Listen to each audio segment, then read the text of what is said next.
Good morning. Today on Customer States what? Customer States, I have no emergency brake operation and I have a noise in the front end. And while you're there, before multi-point inspection, say no more.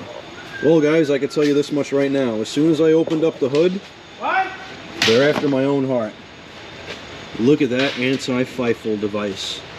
Beautiful. Let's go a little further into the car, guys. Looking around. It's a little ugly, but no leaks found. Coolant needs a little top off. Power steering fluid is looking good. You got a little power steering hose leak right there. Looks like they got some new ready struts there and here. Brake fluid, will you shut the up? What? Shit. So as I had to tell Downs to shut up, we're going to continue to look around. No FIFO action. Oh no, we got a little down there. It's minimal though. Cabin air filter is clean too, guys. I guess the customer took the correct precautions. Well, let's take it up top, guys, and I'm going to show you what's wrong. So now that we took it up top, we're going to look around. We're going to look around at the flavor on those rotors. We're going to look around at the flavor on that rotor.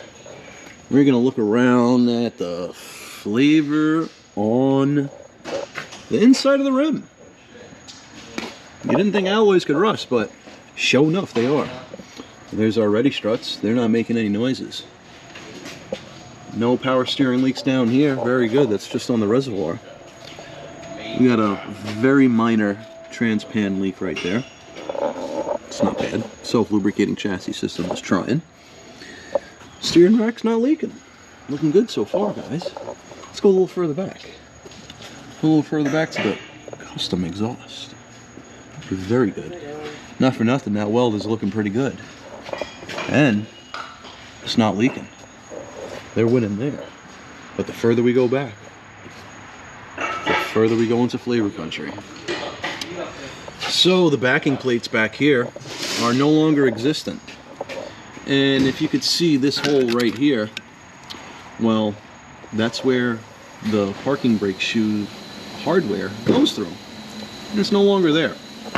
How it's supposed to look? Oh, look at that. Even though the backing plate's not there anymore, that little pin is. So, yeah, guys, their e-brake is not holding, or parking brake is not holding, because flavor's gotten to those backing plates. So what we're doing here is, we did have a noise in the front end.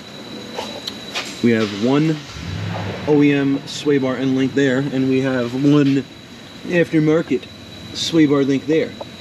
This guy's making noise, so I'm recommending both. Why? Well, that looks original to the vehicle, and this one here is making noise, so we're going to recommend to replace them both. And we're also recommending pretty much everything back here besides the pads, rotors, and calipers. We're replacing the e-brake line, we're replacing the backing plates, we're replacing the wheel bearing and wheel speed sensor, because it's all one piece. Very good. And the parts, you might ask? Well, we got a whole box full of them right there. So let's get into it. Well, alright guys, we're on the passenger side here. We got the OEM link out. Now, a 17 millimeter socket is needed and vice grip. This nut came right out. The one down here, however, gave me some issues. It gave me some issues to the point where I had to take some metal off of it to free it up. So I got in there with a grind wheel, cut it a little bit, and then put a vice grip on the back side of it, giggity, and just hit it with the gun. We got that nut off. Alright. So I'm going to go to the other side, get that one out, and we're going to install them at the same time. Very good. Alright, I wonder if it's going to work, guys. Let me move the camera in right about there. Will it work? Oh, yeah, it worked. Hell yeah. Like an aftermarket one gave me no business. Very good. How are the legs? How are the bushings? They're feeling good. Now what I'm doing here, guys, I'm trying to move the sway bar back and forth. You will get some movement up and down, and you do want some resistance there. And I have some, not as much as I would like, but the fact that I can't move the sway bar side to side is very good. So now that we got the links out, I'm probably going to have to find some original hardware now, because this is not original hardware, and the links, or at least the aftermarket link, is not original thread pitch. So I hope I have 4 new nuts in my box of parts. If not, I'm going to have to take a trip to the parts department. Let's see what we got. Well guys, here are the brand new OEM sway bar end links and new hardware.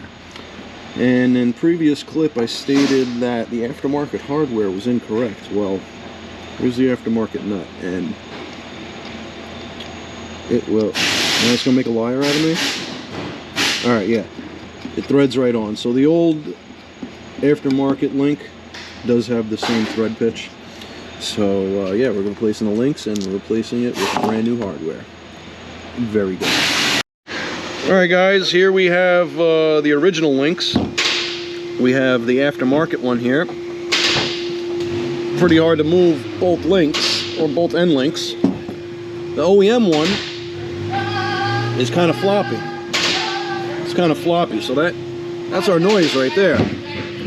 So, and I always recommend them in pairs, guys, especially when they don't match like this. Why am I just going to replace one? This one, yeah, it's greasable, but you know what?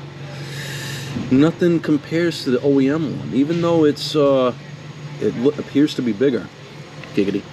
The OEM one is a lot heavier. So, let's get the new ones in.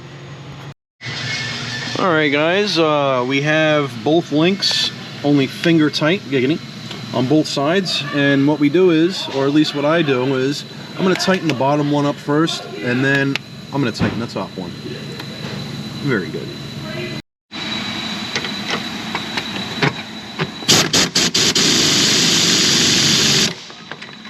Come on, give it back. That's one.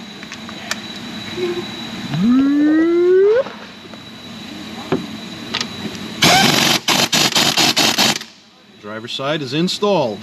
Same exact work for the passenger side. Now, let's take apart the rear and see what's going on.